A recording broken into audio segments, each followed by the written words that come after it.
light's not good. Turn this one off. Turn that one off. Yikes, so bright. Ugh, what's going on?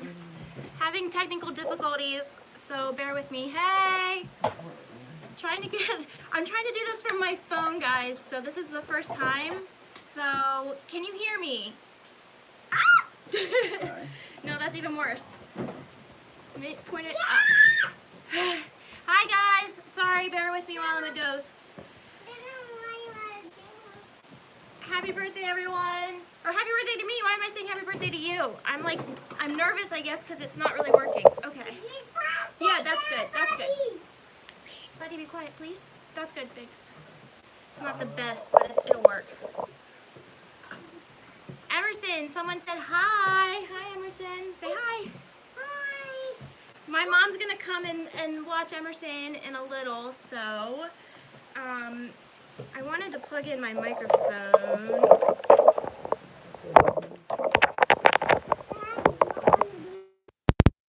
Good. Thank you. Hey, guys.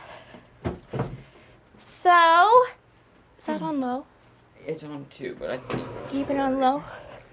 How's everybody doing? Can you please put it on 1?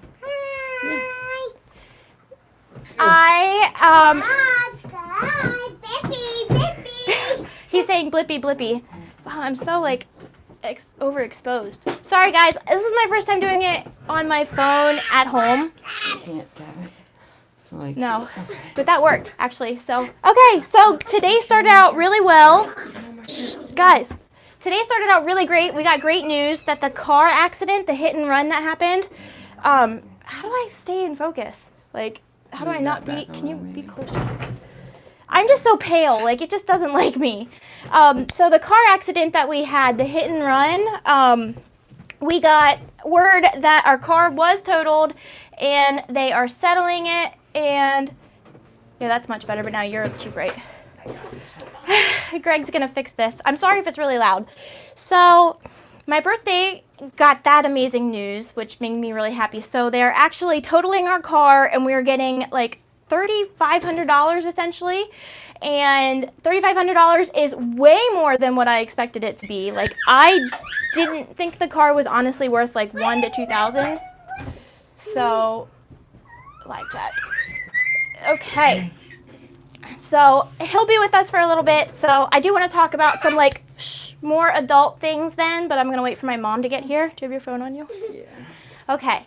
So this morning I got, my sister had sent me a DM on Instagram, and it was a post from the lead singer of a band that I liked a lot when I was younger. They're called the Spill Canvas. So the lead singer's name is Nick Thomas. We should do some family vlogs. It would be a lot of us running around outside chasing Emerson because that kid lives outside. Thank you, Crystal. So I woke up to this DM from my sister about the lead singer of one of my favorite bands. Nick Thomas is his name, and the band is the Spill Canvas. So I've always been a fan of theirs, but like I was really big fan of them from like 2005 to 2008. That was like also the height of my addiction. So he apparently has an opioid problem. He had an opioid addiction, and he was clean for 6 years. And he relapsed this past Monday, and he overdosed. He thought he bought H, and he ended up getting fentanyl. And he immediately overdosed, and his wife found him blue, and they called 911, and he was revived after 3 doses of Narcan. So like this blows my mind because this is someone I really looked up to, and I had no idea. Hey, Snowman's Angel. Did you have your visit yet? I know that you were going to visit Snowman, and I don't know when that was supposed to be. I kind of got your side of the bed. Greg's side of the bedroom is not very clean. I'm not an organized person at all. So I got word that the lead singer had overdosed and had to be revived with Narcan, and it's just so crazy. And he wasn't sure whether to disclose it or not, which was a big part of his post was like, I don't know if I want to put this out there, but I'm going to because I think it'll help some people to know. Yeah. Which I think is a powerful thing. Like celebrities and being public with their battles with addiction can kind of show us that everybody suffers. Like Yeah. addiction doesn't discriminate. Nicole, the person that overdosed is Nick Thomas. He's the lead singer of the Spill Canvas, which is a band that I really liked as I was younger. It's one I still love. Like, I have his poster on the wall, on my wall right now, signed, actually. So in 2007, October 2nd, 2007, it actually says it. So I went to see them, the Spill Canvas, play in Lancaster, downtown Lancaster at the Chameleon Club, and this was at the height of my addiction. Like, I was bad. And he's alive. He survived. He had to have 3 doses of Narcan before he was revived. And he had 6 years sober before this. And Steve, is that Steve Stein? Is that Steven messaging me? The time that I'm referring to was in Lancaster, not with, oh, hey, Steven! No, not the time with you at the Auto Bar, although we saw them together too. That time was amazing because we got to sit in the balcony above the whole show. It was so amazing. So this time that I'm referring to was in 2007. It was me and Greg, and my sister went, and a couple of our friends, and we had dope with us. We took some and went and used prior to going, and then we were doing this meet and greet event where we got to go bowling with the band, which was a lot of fun. It was so cool. It was we could pay attention to. Yeah, we were very distracted though because we knew that we didn't have anything else to use. Like whatever we had done, we had already had it. Hey, Jason. So we didn't have anything else, and we knew that from the meet and greet, the bowling alley, we were going to have to go into the club, and once you go in the club, it is no re-entry. So we literally walked all over downtown Lancaster asking random people if we could score. Like anybody that would come up to us. So we had cash on us, we were trying to buy stuff, but that is so incredibly dangerous. Basically we were putting ourselves out there, admitting that we were drug users and looking for drugs, and so basically that's like saying, hey, I have cash, and I'm trying to use it. Street copping is the most dangerous way to try to score drugs. It's a surefire way to either get robbed or get garbage beat, or get booked. Get beat or get beat up or get arrested. And I mean we just walked up to whoever we could on the side of the streets. Yeah, definitely watch those so you can see comments and stuff for me. Yes, it was crazy. I would never walk up to anybody now, and I would barely walk up to someone and ask for directions now, let alone ask them for drugs. I can't believe that I was ever like that, but it was crazy. So I remember feeling so ashamed at the end of the night. My sister had been inside having fun, and we defeatedly went in and watched the end of the show, and it was amazing. It was so great to see. It was so good, and I felt so much shame because my addiction kept me from watching that. Everybody say bye to Emerson. He's going downstairs. Grammy's here. Wait, bye. Look at their matching shirts. They got matching shirts. Aren't we cute? For Daddy's birthday last week. Bye, buddy. Love you. Have fun. So I was so ashamed over my addiction, and I don't honestly know if Nick was in his active addiction at that point, but it would make sense to me if he was, because his lyrics spoke to me so deeply. His lyrics spoke to anybody that was an emotional angst teenager, honestly. He talked about love and dating and everything like that. I love the Spill Canvas, and I still do, and I wish that I could say that I had supported them all this time, but I kind of fell out of touch with them. So I didn't know he was an opioid addict. I didn't know he was a heroin addict. I didn't know that he'd struggled. I don't know if this is something he had talked about previously or not. But it really got me thinking how these celebrities and people that we look up to, how they, shape and influence us, sometimes in good ways and sometimes in bad ways, how their addiction they role model their addiction and they role model their recovery at times too. And it's, honestly, there's it also shows me that anybody can be affected by addiction. It really doesn't matter how much money you have, how many friends you have, what you're doing. Anybody can be affected by addiction, and anybody can get into recovery. And thanks, Rose. Yeah, I So we wanted to talk about Nick because his lyrics were just really powerful. I remember being like that little teenage girl and like feel like I would listen to the music, and every time I listened to their music, it would just like make me tingle because I felt like his lyrics really spoke to us. Who's that? Nick still. Oh, yeah. So I was saying how this made me think about how much, sorry, it's hot, how much they influence us. Like their addiction influences us, their recovery influences us, like all of it. And there's other people I wanted to be Kurt Cobain when I was younger. Yeah. Like, and I think a lot of misunderstood grunge kids, like in my generation and even younger, like when you idolize someone who was a drug addict, it kind of glamorizes it and makes it a thing that's no longer, verboten. Thanks, Kristen. And yeah, he wanted to be Kurt Cobain. I wanted to date Kurt Cobain. I wanted to be Courtney Love, as fucking crazy as she was. Like, I wanted to be that crazy bitch too. Like, I thought grunge thing to aspire to. Yeah, I thought grunge chic was like this cool thing. Like, I literally remember dressing in this style to match it almost. To like, I don't know, it's weird. Like, I dressed to my addiction. And Kurt Cobain is a huge influence for so many people, and I think it's like mostly because we don't know what would have been his life after addiction. Yeah. We only know his life because of like during his addiction.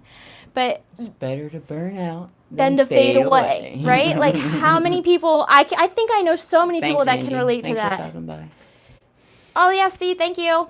Hole was a great band. I love Hole. I mean, I had a different Nirvana shirt for literally every day of the week. Like, it was a huge influence on my life. I still have, I have a bunch of Nirvana shirts. I have the Nirvana shirt with the naked baby on it, and, I still love it. I still love Nirvana, and I still love Hole, but it's like... I'll point this on us a little bit more. Yeah, that's fine. Can you guys hear that fan? We're going to turn the fan up a notch. If it's too loud, will you let us know? You can turn it up and, maybe push it. Am I in your way? No, that looks good. We live in this super old house, so we don't have central air on. So I got sober first. I got clean I got clean a lot. 2011 is when I was arrested and my clean date. Yeah, I went to jail August 26, 2008.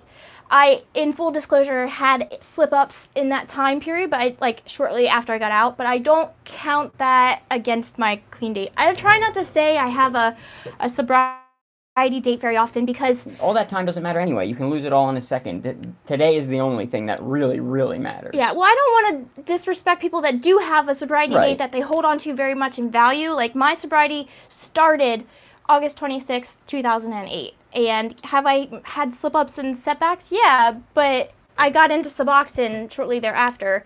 And, okay, good. I'm glad you guys can't hear it because it's hot. It's hot in here.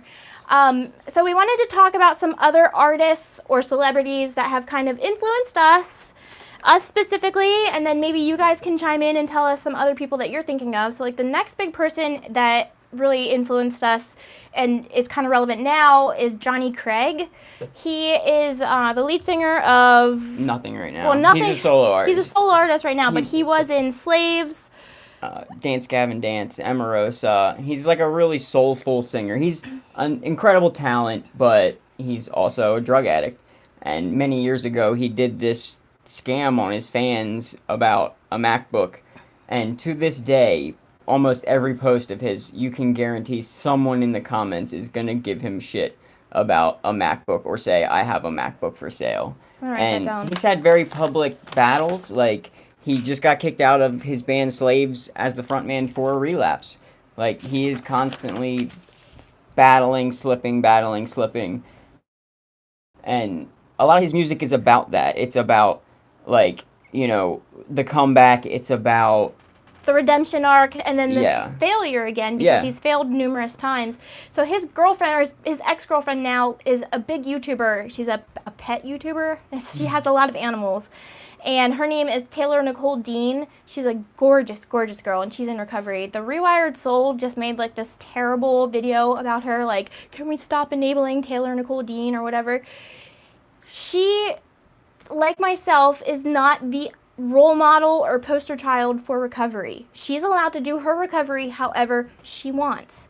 And his big gripe, I think, is because she just got out of a 30-day program, and the reward result is dreadful, Jason. Awful. She just got out of a 30-day program, and she's dating someone. Casually, as she says, it's none of our business, honestly. She's sharing it online because she's a social media influencer. Her whole life is online. You almost have to at this point if you're in the business of selling yourself and being a personality, like, you must maintain that presence. Like, you don't really get a choice. And when she was with Johnny Craig, she didn't have a lot of an online voice or online presence, and she felt fake, and she's really feeling herself right now, and like, go girl, like, I'm proud of you. I'm happy that she's in recovery. Self-confidence and self-esteem is really easily lost and hard won. And when you get that back, it's such a good feeling. So she entered a 30-day inpatient program. I'm not going to speak much on her recovery or her addiction because I honestly don't know much. I do know that she was dating Johnny Craig up until she went into this program, and their relationship was pretty toxic. Both of them have said that. And now she's seeing someone else and she's happy, but it can affect anybody. So like Greg was saying, Johnny Craig did that scam years ago, where he was basically making posts online where he would sell his MacBook to his fans for X amount of dollars, and it would have all of his stuff on it, all of his music, all of his whatever, and then they would send him money, and then he never sent the MacBook, and like he has not lived that down. Nope. And he probably never will. Yeah, he just got back with Slaves, and they were going to do another tour, and he relapsed and was like, no, I can't do this. Like, I have to back out. Well, they kicked him out. Yeah. He got kicked out. He didn't show up. It was kind of both. They kicked him out, but he didn't show up. But, like, it was, like, he actually follows me on Instagram. I sent him a message after, like, him and Taylor, like, admitted their relapse when they were still together at this point. And he got my message, and it was, like, so cool. Can you show me the chat? Mm-hmm. And it was so cool that I knew that he had seen my message, but he didn't say anything back. And he followed me on Instagram I didn't realize it, so he subscribed, or he followed me, or whatever, and he likes my videos, and he watches my videos sometimes, and, like, that's the coolest thing ever. Like, Like, that he talks to me. I'm a huge fan of his. Yeah, he talks to me about how, like, I'm doing a good thing, and, like, I look up to him because his struggle is so real. It is so real, and he wears it on his sleeve, you know, like, he doesn't hide it, like, he could. There are so many people that are celebrities, but just, like, they put it away and they hide it. And I'm not saying that they have to put it out there, but I respect him I respect that he does. I can't imagine how hard it would be to be in active addiction in the public eye. Yeah. Like, when we were in our active addiction, like, we were hidden and were accountable only to ourselves. But, like, to have the whole world just watching you and just, the pressure to both stay in recovery and to the people wanting to see you fail and the schadenfreude that comes with, like, oh, he looks high, everybody jump on him and make him feel like and shit. And attack him, yeah. So Renee said that Taylor Nicole Dean, she lied. During her active addiction, she blamed it on all of her other illnesses. I know that she has autoimmune diseases. I don't really know what they are, like, specifically. I know that she is sick, though. So it is easy to hide that. I know somebody that said that they had fibromyalgia when they had an addiction, and it was a way for them to kind of hide it, but only the individual knows what's true and what's not. You know what I mean? Yeah, yeah. At the time, though, it's so easy to lie to everyone else so much that you believe it yourself. Yeah. Like, she probably thought that, like, I can definitely remember times when, in, like, the early addiction, when I had hurt myself from the accident. Bye, Jason. Thank you. See ya. And I remember, you know, I was put on a morphine drip in the hospital, and it was like, what's the difference? You know, I'm doing this, and I'm prescribed this, and, like, it's this weird place where, like, I couldn't tell. I don't know. I was lying to myself a lot, and it was just, I had a 5-year-long cold once. Denial. Yeah, it's a denial. Denial is very real, you know, and it helped me self-soothe and tell myself that it's okay because I'm prescribed these pain pills, and it's okay because I was on the morphine drip, and blah, blah, blah, blah. Just keeps you sick. Yeah. So, other celebrities that have really impacted us, there's this one guy named Craig Owens, who is the lead singer, or he was the lead singer of Chiodos. He's a founding member of Chiodos, and he was in a band called Drugs. He's doing solo stuff now. Chiodos has kind of broken up. Yeah. But he's been I don't know. I love music. Music's super important to me. And Yeah. when you see people who go through similar things to you, like it's always nice to have representation, even like an addict. You know what I Yeah. mean? And to see someone overcome and write about it and put out songs that you can listen to and Relate to so and much. That work really, through some stuff yeah. with it, like that's powerful. Yeah, Johnny Craig has a lot of lyrics that were also very um, personal to like you and Jenna too. Yeah, when my sister died, there is a song of his called "We Black Hearts Bear the Cross" that like I just played nonstop over and over and over again because it spoke to me on such a level. Like my sister and I, we ran around together like significant. Like we did a lot of shitty things to one another, but we always kind of had each other's back. And what was the one lyric? It was always like It's Jesus Christ, we were such great sinners, and it's like he we puts were. it in a lot of songs too. So like Yeah. he reuses that lyric, but like it is such a being able to like sing that and hear that and scream it and feel Yeah. it. Like yeah, I was a great singer. You know what I mean? It really matters. And Craig Owens he's doing well now, I believe. I don't Yeah, want to really yeah. speak for him because I don't know. Anybody Anybody that I mention, I don't know anything truly about the recovery more than like what's on the internet. So Everything with a hunk of salt. I'm gonna write those A down. massive Jelly hunk Roll of salt. and Struggle Jennings. Is that one or is that two?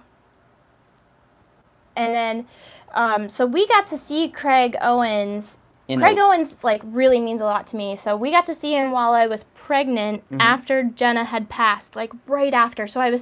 Jenna passed October 19th and I had Emerson November 18th. So I was super pregnant when I met him, like super, super pregnant. And he's super tall too. Very, he's like very 6 tall. foot something tall. So he's Yeah. over a foot taller than us. But we got to go to this acoustic in-house show where he just sat there and played his guitar and talked to people. And it was like 30 people in a fan's living room. He made time to like really connect with each person. Yeah. And like he's just it was the best thing we've ever done. It was so therapeutic, so healing, and like we literally were like just 3 feet away from him, just sitting there. He's just sitting there playing his guitar, and like Chiodos, his band, means a lot to me because of Scott. The first time I saw Chiodos was at Warped Tour in 2008, and it was with Scott. And that was with Craig Owens. And then Craig Owens got kicked out of the band for a while because of his addiction and his problems, and then they had another singer.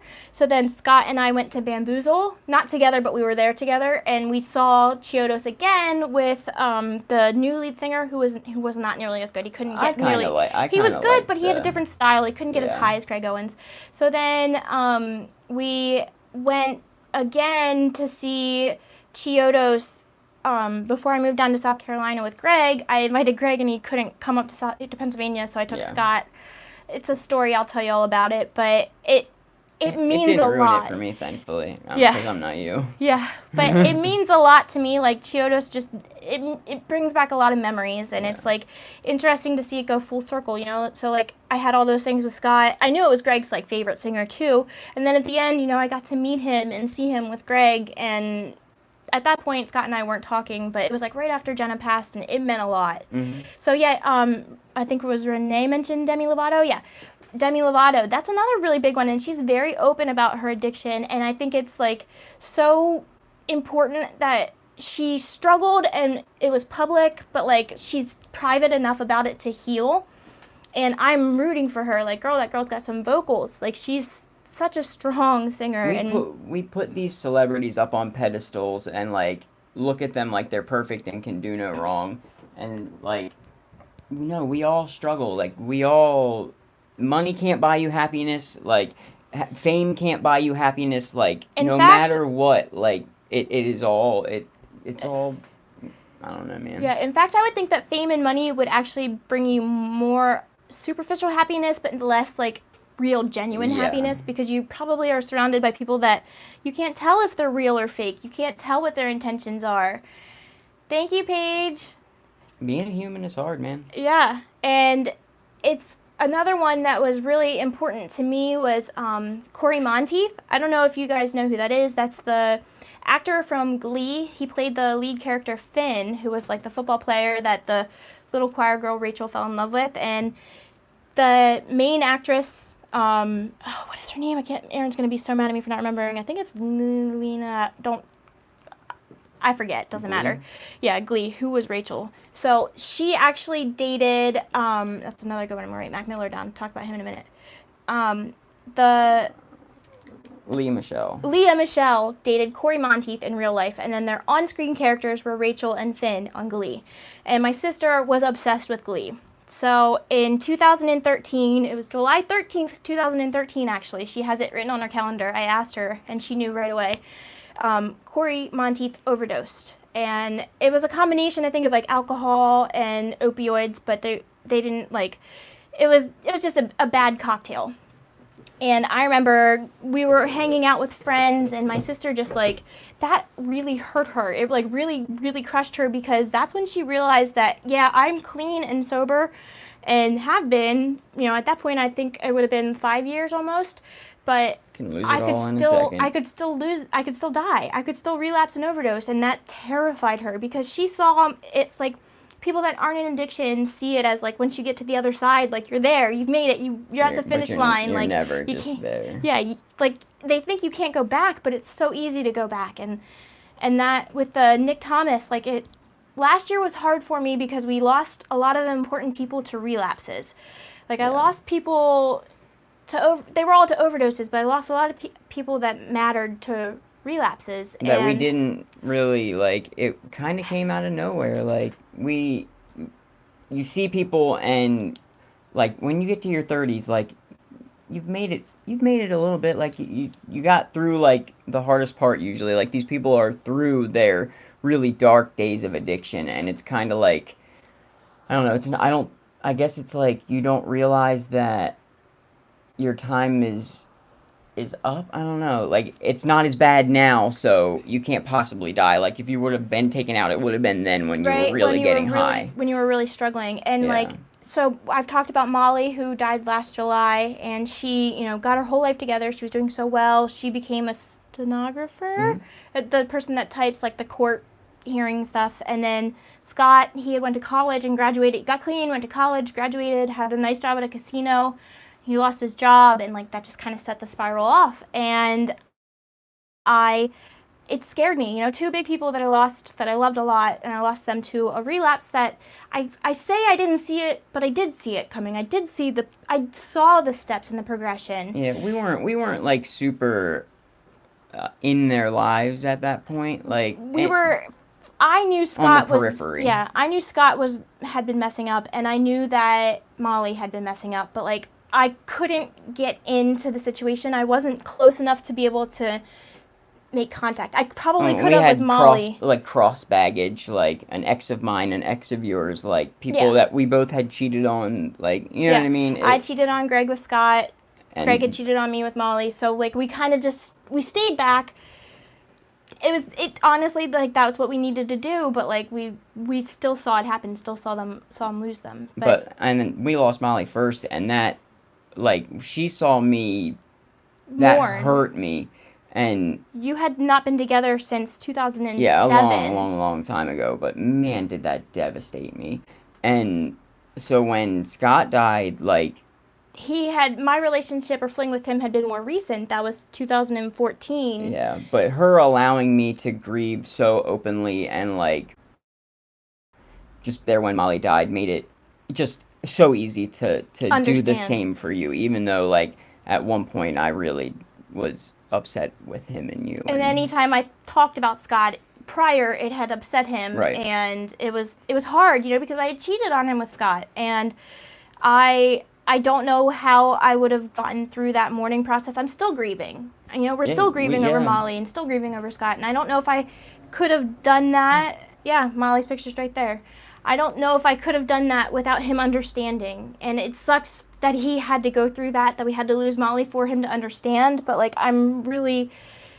he was so supportive and so understanding. And, yeah, thanks, Christine. We have been through a lot, and we've done a lot of things to each other, but we've been really open and honest about it. We're going to be making a video soon that's going to be like y'all might not like me as much afterwards. Well, me too, but like him, we did some, when we reconnected in 2014, things were not great. right away. I mean, and yeah. we hurt each other a lot for the first like year and a half we were back together, and then we dug in deep, and we've been good ever since. It took therapy, took a lot of loss, a lot of grief, and a lot of open honesty. Pressure and heat makes diamonds. Yep, pressure and heat makes diamonds. I like that. But I don't want anyone to ever think that like we are like couple goals or something, because we took a lot. We might be now, but you don't want to walk the road that we walked to get here. Yeah, that was hard. It was a lot. It was hard years, but I'm excited to put this video out because like I want you guys to get the full picture of Greg and I. And did you get clean together, or was this completely individual? It was individual, Holly. I got clean first, and Greg stayed on that path for a while and kind of got locked up a few more times, and it took him a while. Once I went to prison, like I really woke up and was like, oh, I don't want to do this for the rest of my life. I got a picture of my mom in the mail one day, and I had one of, like an older picture of her that was how I remembered my mom in my head, and then I got this recent picture, and she just had looked so much older than what the picture of her in my head, and I was like, oh my god, I cannot keep doing this, because if my parents fucking die when I'm in jail, I will never, ever, ever forgive myself. Like, it's not worth all that. Yeah. And that was really, like, the moment that kind of, like, catalyzed me to be like, no, I'm gonna be serious about it this time. Yeah. And honestly, like, while I got married, I was married to someone else. I lived on the West Coast. Like, I did not ever see myself getting back together with Greg. And I thought that I was very angry and thought that I hated him. But, like, as soon as I'll tell you all about it in the story. But as soon as you should have hated me, really. But. Or it would have been fair. Yeah, but I didn't. I thought I did, and it turns out I just had a lot of unresolved feelings and emotions. So, like, when I found out that he was getting out of prison, like, I knew he was getting out soon. I checked the PA database, the inmate locator thing, and when I knew he was out, it was just like something changed. And I remember, I can remember all of those feelings so well, and it was just like, oh shit, like, this is what I'm supposed to be doing. And my marriage wasn't going well. My husband had done something like, oh, hell yeah, Steven, I'm a stalker. You know that. Like, you know who I am. But I checked when you were in too. Like, let's not play. I knew when you were getting out too. So when my ex-husband had done something that like really hurt me and really showed me his true colors, it's actually something I've already talked about on my channel, so I will circle back to that in my video upcoming. That might be there's some video ideas in that relationship. So, like, my ex-husband was a Marine, and he was just, like, the total opposite of Greg. You know, he was safe, he was good, he had, like, this structure in life, and I just went for it. And, like, I love him. I love Joey. I love Joey a lot, but, like, we were much better friends than we were, like, intimate lovers, if that makes sense. Like, I could have spent the rest of my life with Joey and been happy, been okay. But, like, it wasn't this. It wasn't this passion and this love and this what I feel, so. And we went in this one. Yeah. Sorry. Say hi to the people. We got a little off topic here. Hi. Yeah. Gonna go back with Grammy? You gonna show his shirt?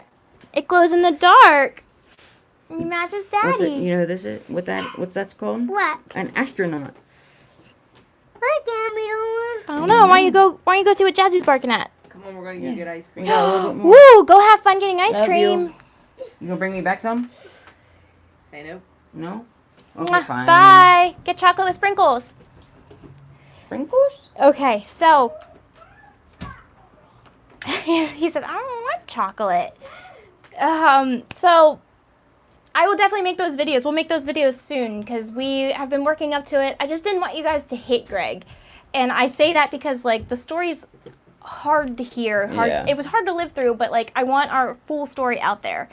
And, what is that? I don't have Super Chat yet. We're almost there. Like, Yeah. a couple more watch hours, which y'all are helping with right now. Yeah, so. I have to have 4,000 watch hours before I have to be monetized in order for Super Chat to be on. But thank you for even asking. That's amazing that you even, like, thought about it. I appreciate that. This has become a really, like, I've been here from the beginning, obviously. And, like, to watch this whole, like, channel grow and to, like, watch her grow as a person has been super, super amazing. And I appreciate you guys for making that happen as well. I love all of you guys for reaching out. So if you guys don't know, you can always hit me up on Instagram. My name over there is the same as it is here. It's Megan F. Like, every time one of you guys messages me, it makes my day. And, like, you say the sweetest things. And, like, I'm always here to help. If I can help, if with a question or with anything, like, definitely hit me up. But, like, hit me up just to talk, too, if you want. Like, She loves responding to your comments. Like, loves hearing about everything. It's awesome. Yeah, and Keep it up. I'm not a super social person. Like, in real life, I am when I know people. So, like, I act almost like I know you guys. Like, I feel like we're friends. So if you guys are talking to me, don't ever, like, feel bad or feel weird or think you're oversharing or anything. Like, you guys are just, I don't know. This is genuinely feels like a friendship for me just as much as it probably does for you. And I watch a lot of YouTube, so I know what it feels like to watch Me someone too. all the time. And so you can share as much as you want about yourself with me in a DM, because I've shared how much of myself with you.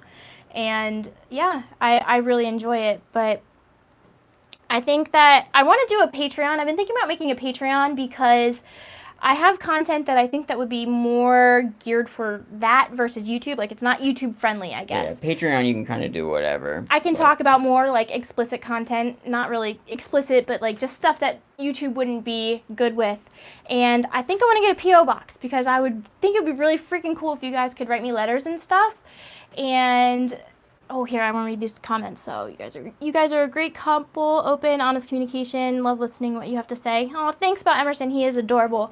And it took us a long time to get here. And, like, I still very much struggle with communication. Like, does not come easy for me. There are times where I just sit there and I, like, know I want to say something, and I just, like, keep saying it over and over and over in my head, but I cannot make my mouth say the words. And you guys have seen that with him as he has been slowly warming up on camera.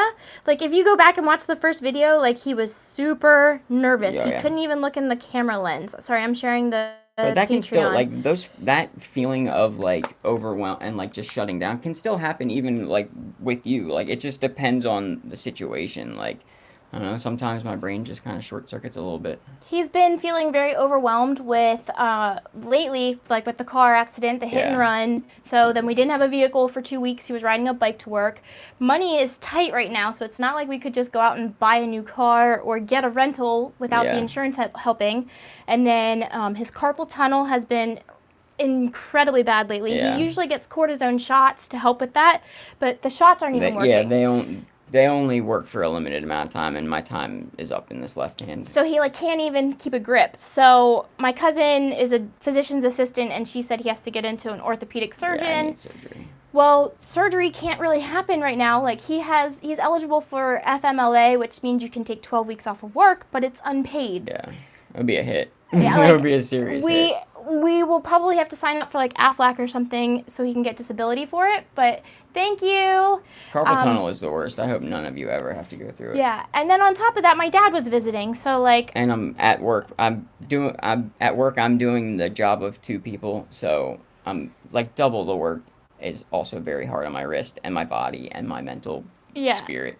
When I get overwhelmed, I just kind of walk around in circles and I don't get shit done like I normally can. Yeah, so I have been seeing it weigh on him lately, and I can see his anxiety, and I can see him close off. There would be nights when, like, I couldn't tell if he would be sitting up in bed frustrated, but, like, I couldn't tell if he was in pain because of his wrist. I couldn't tell if he was anxious because of, like, everything. Emerson was in My our anxiety bed was because very high. my dad was visiting, so, like, Emerson wanted to sleep with us. I couldn't tell what it was. And hey, CG kid. Yay, nice for you to join. I couldn't tell what he was feeling, and, like, he really struggles with communication. So, like, watching him be able to talk to you guys like this, editing these videos has been so much fun because it's been awesome. It's still hard for me to hear the sound of my own voice in a video playback, though. I don't know. I'm almost used to it. I'll send my email address in here too, but it's also the same as my YouTube name. P.O. Box? You want to mention the P.O. Box? The P.O. Box, I have to validate it. So we're almost there. Almost got it. I have it set up, but it is not, I guess I have to go in and show them my ID and stuff. So I'm doing that tomorrow, so I should get the actual P.O. Box then. And I think it would be so cool if you guys could, like, send me letters or drawings or whatever. It would be... I think it would be awesome. Paige, you know, it's weird. The more that I listen to videos, like, I don't cringe at my voice anymore. I used to cringe. Like, I used to hate it. I, like, hear like, I never heard the way my voice sounded to other people out loud, but from hearing it play back in videos, now when I talk, I can hear what I sound like to other people, and it's a very, very weird thing. I don't know if I like it. When I would edit videos at first, I would have to have headphones in. Like, I couldn't have anybody else hear what I was hearing because it was, like, so awkward. I hated it. Thanks, Victoria. But I got off topic a little bit. Do you want to go back to the celebrities? Do you want to... Sure. Is there any celebrities that you guys want to talk about? I know a couple of you mentioned some, like Mac Miller. That was like a really big one because it's like you watched his. Thank you, CG Kid. It's like Anthony you watched Bourdain was a hard one for a lot of people. Yeah, Anthony Bourdain was hard. But for Mac Miller and like Lil Peep, people watched their addiction unfold online. And it was kind of part of their persona. Yeah. Like we kind of it's part of a certain like personality or like character, I guess. Angel, you're trying to make a video about your story? DM me on Instagram about it and we'll talk about it because you need to just make that video and don't post it. Just make it, tell your story, don't post it, and then go back to it and try it again. And like, it's not going to be pretty or easy the first time, but DM me on Instagram and we'll talk more about that. Yeah, nobody does anything perfectly the first time. Like, it's so important. The courage to fail is a thing that is really, really, really important, and we don't instill it in ourselves. I don't know. Greg heard in a podcast once, it's not perfect. I don't remember. Oh God, it was so good. It's about little girls. You always say like. Shoot. You try and think about it. Yeah. But the courage to fail. I never had the courage to fail. That's why like when I got to college and it was hard, I dropped out because it was just like, oh, someone has 3 months. I meant in the comments. Congratulations. I missed that. Sorry. But I got to college and I was used to being like above average. You know, I was like honor roll art student. I got the most artistic for my senior class. Brave, not perfect. Maybe? Brave, not perfect. That's what it is. So I want to raise Emerson like that, and like we have little girls that are neighbors, and I want them to know that too. You have to be brave, not perfect. You're going to fail. Like you're going to fail, and it's going to hurt. And I see it in my son. He's having a hard time sometimes when he makes a mistake, and the little girl was playing with the Nerf gun and she shot her sister in the face by accident. And my dad got really mad. He was visiting, and I understand. Like he's from a different generation, but like. She was so upset. It's a teachable moment. It doesn't necessarily have to make her feel shame. You can teach somebody in that moment, and it's more powerful than just being like, you did a bad thing. Yeah, and and I'm doing it with Emerson, you know, as he makes mistakes, I just want to be like, it's okay to make mistakes. Like, you have to make these mistakes. These mistakes are important. Sorry, I can't hear your comments. It's important to know that failure is a part of life. And like YouTube has taught me that because I literally have been so afraid to try so many things. And I'm down 1.5. Yeah. Okay, let me see. Jasmine, 3 months. Good job. Sorry. Yeah, Christine, I struggle so hard with the fear of failure. Like, I started so many things and stopped. Like, I started roller derby, and I love roller skating. Like, I love it. And I was really into it. Like, I could actually, like, skate and do jumps, and, like, I could skate backwards, and I was doing all these things that I never knew I could do before, and it was so empowering, but I got too afraid to continue. Like, there was a fear of commitment there, too. It's a huge, huge, huge time investment, but it is also, like, fear of failure. Like, but watching you do this YouTube channel has been you exercising your fear of failure and like overcoming that and growing, and you're being about it, not just talking about it. Yeah, and I put myself out there. I share stories that like a lot of videos I'm really afraid to share. And thank you. I remind her of her childhood BFF. But yeah, I'm afraid to post a lot of my videos, and like, knock on wood, I mean, I know at one point the hate's going to start coming in, like, haters are always going to be there, but, like, I've had nothing but support. I've had a few bad comments, but nothing crazy, and most of them are on that, like, Blippi video I made, which is, like, my most viewed video, which I think is so silly because it's not even really related to my content or, like, my channel, but... It's just something you're kind of passionate about. Yeah, because my son's a #1 Blippi fan, but I will definitely keep you guys posted on the P.O. Box.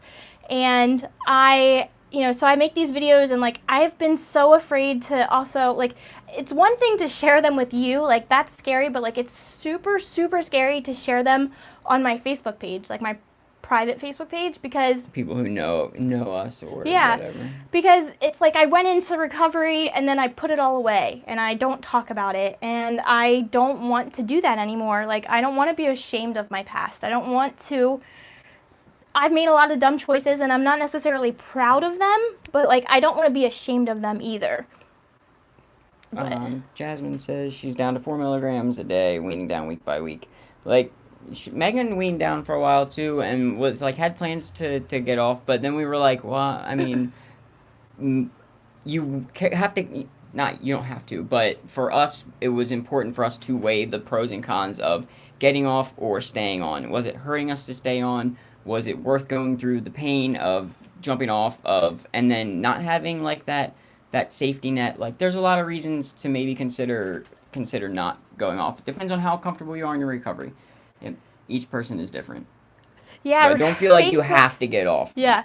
So for Jasmine, definitely just weigh the pros and cons of your life. Like for me, this is actually my second YouTube channel. I made a first one in 2016, and it was about tapering off of Suboxone.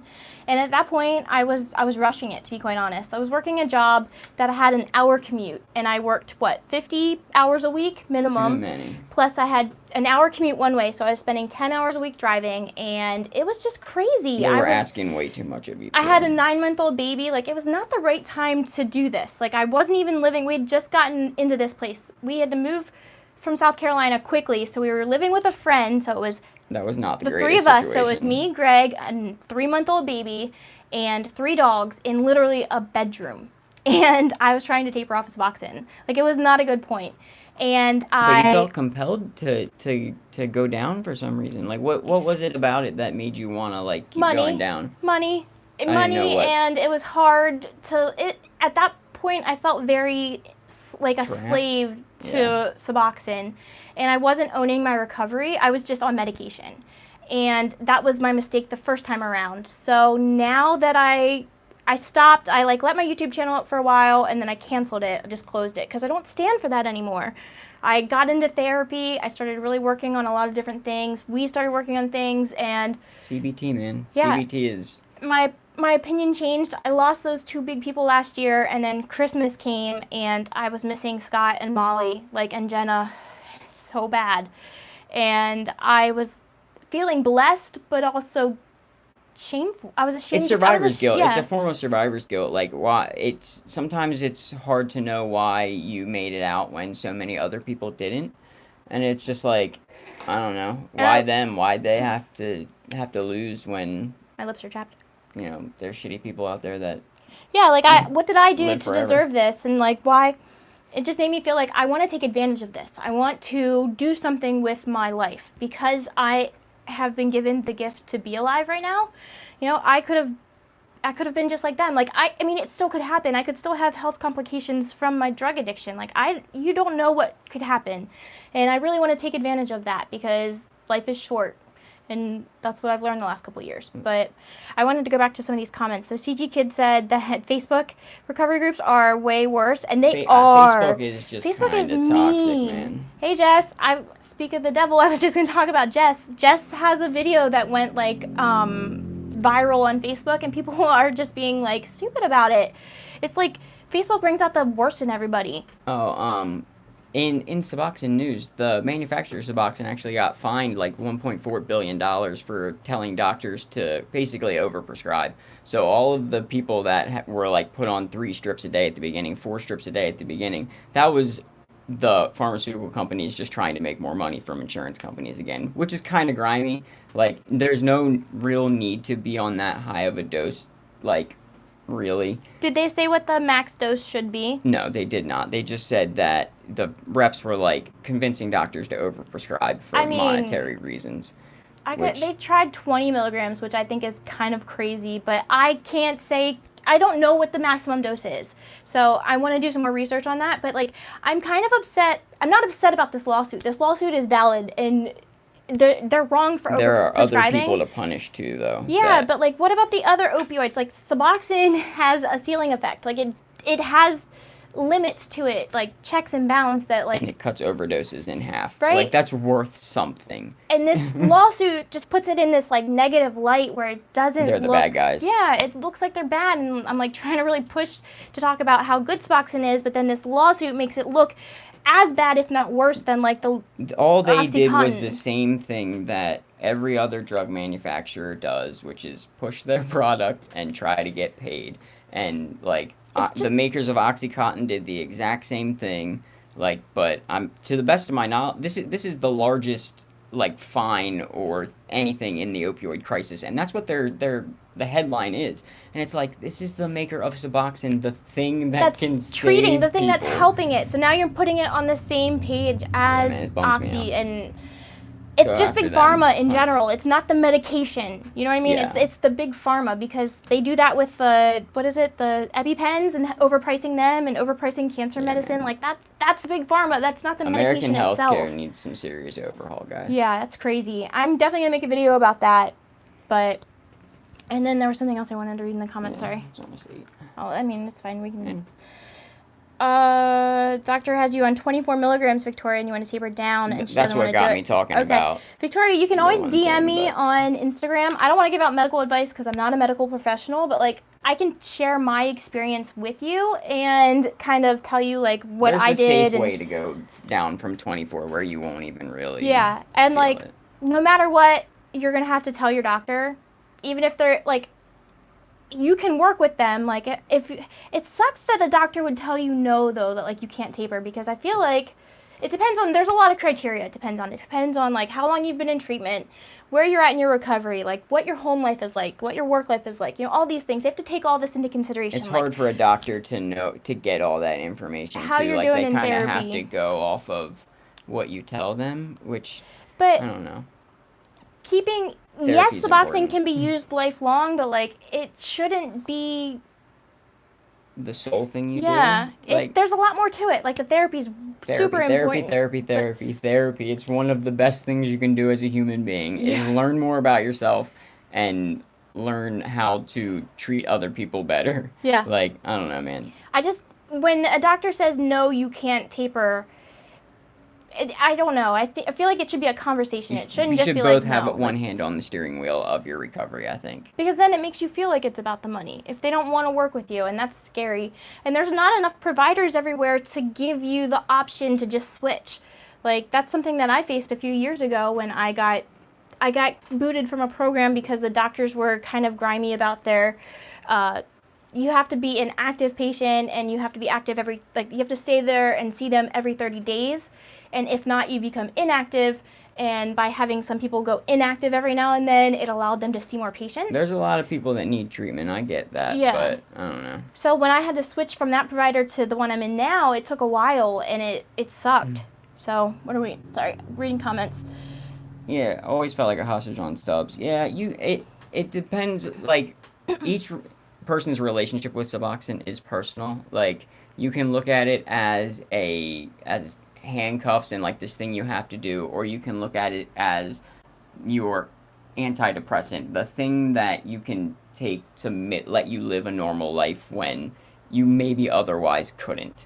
Because like, I Thank don't you, know, Marty. man. By the way, I saw your comment. Having that when you're on Suboxone, there is a freedom that comes with knowing that you can't get high on top of that, or that Or that you you don't won't have have to get cravings. shit. Yeah, like that is a freedom. It's not a fetter. Yeah, and I think it's important to like keep your perspective in check, because like I said, in 2016, I felt like I was a slave to Suboxone, and I hated it, and I was resentful, and I wasn't using Suboxone as a tool. I felt like it was a crutch instead of a tool. And by really changing the way that I saw it and the way that I thought about therapy and treatment, and I reframed everything, it made me feel so much more positive about it. And now I honestly view Suboxone much like I do an antidepressant, because I've been on antidepressants where you can't get off of it quickly or easily without a taper.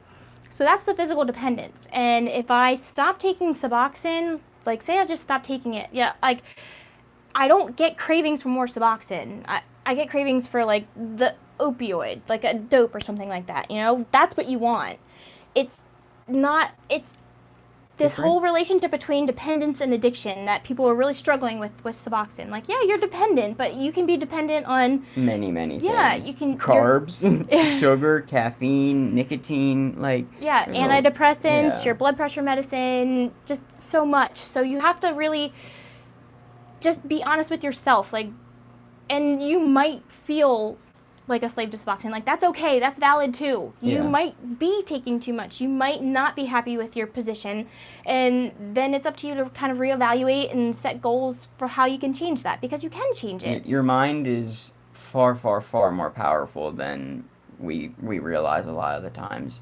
But it takes practice to be able to change your mind, to know what beliefs you have that aren't necessarily helping you, to recognize those in the moment. Like, there's a thing, two bad bricks. Like, when you build a whole beautiful wall, but there's two bad bricks and you're the only one that can see these bad bricks. Like, a lot of the times when we go through our day-to-day life, we are only looking at the two bad bricks of whatever thing we've done, instead of, like, appreciating everything else that we've done or built or a lot of things went right that day. Not everything went wrong, I promise. Yeah, that's actually from a book called Who Ordered This Truckload of Dung. It's from a book that you got while you were in prison, yeah, right? yeah. And it's really great. I will link it. And Jess said that I should dye my hair turquoise. I was looking at hair dye today. We have a bunch of it. I don't know. I just didn't know because it's like kind of, I think I need to get it lightened or toned or something. Unicorn fur. Unicorn fur. I kind of want to go back to like the pinky red that I had though. I But gotta bleach mine first before Yeah. I put anything in it. I like purple. don't Purple's get my us favorite color. don't get us so started on this hair dye thing, we man. have a We whole had box of different colors. like literally like this whole big box of different colors. But let me see what else. Oh, inmates get beaten up in jail by guards a lot. Guards, there's some cool guards, there's some bad guards. Like, even in YCP, like a local prison of ours, like their officers were charged with beating up an inmate. Like, Weren't they it's- like it's- doing like a fight? Fight club Club? type deal. Yeah, I like thought you so. fight this other inmate for trays, you get the extra tray if you win. Like, that's fucked up, man. These people. They have a god complex that like we should have a way to check that. We really A badge. If you wear a badge, you probably have a job that, like, we need people with badges, but man, it takes a certain type of person to be a CO, to be a cop, to be someone in authority. Like, it just takes There's a certain two kind of routes person. that I've seen too. Like there's the people that come from like a military type background and get into it, and then there's people that come from college and become cops. And like the ones from from college, they kind of have a better understanding of the criminal justice system and like what they're charging people with. And I think that's important because too often we have cops that are like Well, and slapping there's- charges and stuff, and they don't even know what these people are going to truly get sentenced with. Yeah. Like when we got arrested, the cop told me I was going to get probation. Or he didn't tell me that then. He told me that like a while later. I had gotten my car hit in a parking lot, and he said, "Oh, I thought you would just get probation for that." Yeah, I would like the police officers to understand the gravity of what they do. Like, when you arrest someone and charge them with this thing, Yeah, like, this is going to change the rest of their lives. seriously. And is there maybe another option? Yeah. But, and then there's also bully cops and cops that were bullied and became cops to feel power. Yeah. Those are the ones who were bullied and became cops to feel powerful. Those are the dangerous ones, man, in my opinion. Like, again, respect cops, but they see the worst of people day in and day out, and that would make me cynical as fuck and not trust anybody too. Yeah, But once this car you thing's gotta- settled, I'm going yeah. to make a video about this whole situation because it is crazy what happened with the cops. The But whole world doesn't suck, though. Victoria said that she's a psychology major and noticed a lot of recovering addicts are interested in psychology. She's 6 credits away from bachelor's. Congratulations. That is such an accomplishment. It took me forever to get my bachelor's degree, but I think that a psychoeducation is like seriously like what put the foundation down for my recovery. Because I love the 12 steps because it works for a lot of people, and I will never talk bad about the 12 steps. But for me, I think I hit my mic. But for me, it wasn't working. I didn't have a good crowd. I didn't have good meetings. I just didn't have the good support in my It area. doesn't mesh with your personality type either. You needed something a little bit different. So getting into therapy, which if you watch my like Jake the Snake video about fuckboys, you'll find out why I got into therapy, but it was the best decision I made after jail. And it opened me up to like the idea of learning about my brain, learning about how we think, how, you know, how our cognitive functions and just everything. It's so crazy. Meta thinking about thinking. And it gave me the idea of control. You're shaking that a little, I think. Sorry. It gave me the idea of control. Like, I have control over my thoughts. I just have to be conscious about it. And that gives me power. And I think that's awesome. And it's important to realize that, like, there's a lot of things that are out of our control, and you have to be aware of what that is. You also have to be aware of what you can control. And going back to, like, the Suboxone and feeling like a slave to Suboxone, if you think that you're a slave to Suboxone, you're going to feel like a slave to Suboxone. The next step is, what can you do about that? You know what I mean? You have to think about, like, I worked at Panera, and we would have, like, crazy lunch hours. You know, it would be, like, lines out the door. And I would have cashiers that would be, like, so huffy and be like, oh, I hate this. Like, if this is your job, first of all. Making yourself miserable. You're in customer service. Like, if you just put on a happy face and get through it, like, it'll end. And it's so much easier. So why not just, like, fake it until, no, whatever, vape, I don't care. Why not just push through it? Why not just make yourself happy? Like, you might not be happy in the first moment, but, like, you can get through it. And if you start getting cheerful and if you smile, you literally feel happy. It releases endorphins. And making yourself miserable is definitely the wrong thing to do. And I think it's very easy to, like, really awfulize and want things different than they are. And that is a surefire recipe for momentary misery. Yeah, my dad is a chronic pain sufferer. He had a back injury when he was younger, so he's had a bad back his whole life. He just had back surgery, so he's on disability, and that chronic pain has really affected his whole outlook on life. And as you know, I don't live around him, so I don't see him often, but every time I do, I can see, like, how much more negative he gets, and it breaks my heart because he can't see that. You know, it's his life. He's just in it. And I think, like, just a slight shift in thinking, like, just reframing it a little bit. It helps a lot. Yeah, like, you have to be conscious about it. You have to be like, okay, so I'm angry all the time. I'm yelling. I'm upset. Like, how can I change this? Make a gratitude list at the end of every night. Write down 3 things you're happy about. If you're angry and you feel upset, count to 10 and then think about something good in the situation. Think about something good about your day. Just focus on something else. It's mindfulness. Mindfulness is so important. Gratitude practices, like, if you just Google gratitude practices or gratitude meditation, there's a ton of things, and that was one of the things I did when I was in jail that really helped me, like, I don't know, help me become a better person, help me be grateful for everything I have. It could always be worse. Oh, hell yeah. I could be in the hole, I could be dead, I could be out getting high. Like, my life is great. Yeah. So great. And it's just like, I don't know. There's a lot to be grateful for. And he's taught me a lot of that too. Like, the mindfulness is something that I learned later. I really didn't learn it until after we went through, like, our shit in 2015, and I'm so glad that I did. I have a video about gratefulness. It's, like, one of my least viewed videos, but I posted it on the day that YouTube, like, lost videos or something, so I was thinking about resharing it. But yeah, I think that being consciously aware of what you're grateful for can really change everything.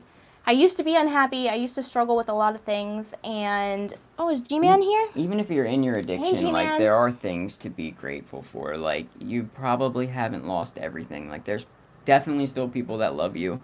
Like, there is something to get to the other side for. Like, I don't know, man. Yeah, Victoria, no, Greg is on Matt as well. Yep. Mm-hmm. Yep, have been for a long time. And then we did couples therapy and individual therapy. But we don't do, like, 12 steps or anything like that. But not a day goes by that I do not examine the way I think and why I'm thinking what I'm thinking, and, like, trying to make observations about my behaviors, your behaviors, our son's behaviors, because he's, like, a little mirror image of me. It's kind of wild to, like, watch him. Having a child and seeing him, like, exhibit your behaviors is so interesting because he's such a little amalgam of us. Yeah. It's wild. It makes me so aware of, like, the things I do. But I said that he doesn't do meetings, but Greg was involved in the 12 steps. He was involved in AA for a very long time. In South Carolina, I went to meetings, like, several times a week and whatnot. Had a sponsor, here. worked the steps. Like, I read the comments, so I'm not like staring at the screen like this. Yeah. Logan Paul is a douche, but on his Impulsive podcast, he interviewed Charlie Rocket, and he talks about always seeing a winning streak in everything.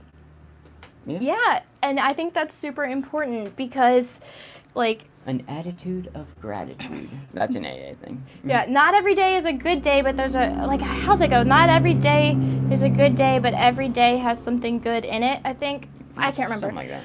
I don't know. I'm on my phone. I don't know what the battery's at, but the screen got a little low, so hopefully it doesn't die. It doesn't show me. Nope, don't do that. 27. Okay, whoops, sorry. Sorry, people. Yeah.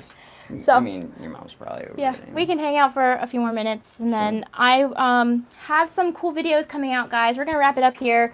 This is a fun live stream. Definitely don't forget to come back next week because I'm gonna do this every Thursday, and tomorrow I'm releasing a video of reacting to my old pictures. So like some pictures from when I was in high school, from when I was in college, my drug years, and all that good stuff. It's gonna be interesting. And then Greg and I are gonna record one where we look at I had pictures. some real Cringe. I did not care. Thank you. And I had a very unique style, all to my own. Yeah, oh my lord. He never matched. He had like crazy swoopy hair, but it's going to be a lot of fun to make that video. My screen's dimming, so it's like battery's getting low. So I also am making that video. I know I mentioned it last time, but I'm going to make the video about why naloxone is in Suboxone, which is interesting. And I can't wait to get that one out. I just need to film it. And we're going to release the big epic story of our relationship when we got back together, like after he got out of prison, and the struggles we went through, because we hurt each other a lot. Mm-hmm. And I really wanted to like warm you guys up to Greg, because the video that's going to come out is going to probably make you not like him that much. I think I have enough goodwill banked up from you guys. Yeah, and I hope that you can see like we're good. Like we have a lot of honesty and trust now that we've rebuilt, but it was not always that good. And I think that it's important for you guys to see all of that, because being in recovery together, I don't want people to think that... Yeah, we had to strip it way back down to the foundation and start from the ground up. Like, this is not... Our relationship is so atypical. Like, two people who use together who now don't and are in recovery together, you don't see it very often. Like, a lot of times... It's just not a good idea. Like, I wouldn't suggest anybody get back with someone they were getting high with. Also, Like, with the infidelity, if anybody else gets in a relationship where they are cheated on or they cheat on someone, like, I don't recommend really them not... to stay together. Mm-hmm. And we've overcome that. And, like, that took us a very long time. It took us about 3 years before we could really, really make progress. So, like, I like to be upfront with people. I don't want to be couple goals. I don't want to be... recovery role model. Like, I just want to be another person that you know. And hopefully we can impart some wisdom about why, if you like what you see, there is a why to it, or a how to it, I guess. Yeah. But we are probably going to get off of here. And yeah, G-Man, communication and honesty is crucial. And it took us a long time to get there. But if you guys could like this video before we go, it would be cool. I love you guys. I'm posting my reaction video tomorrow, and then I'll have more videos up next week. Thanks so much for hanging out. Yeah, thanks for being here on my birthday. It's been great. You guys are awesome. It has been a good birthday. Yeah. We actually made it a day, like a holiday, without like a major meltdown. Greg usually reacts like poorly on holidays. He Too much expectations. He stresses himself out, but today's been great. So thank you guys for sharing it. I love you guys. I will see you next week. See you next Thursday. Bye. See ya.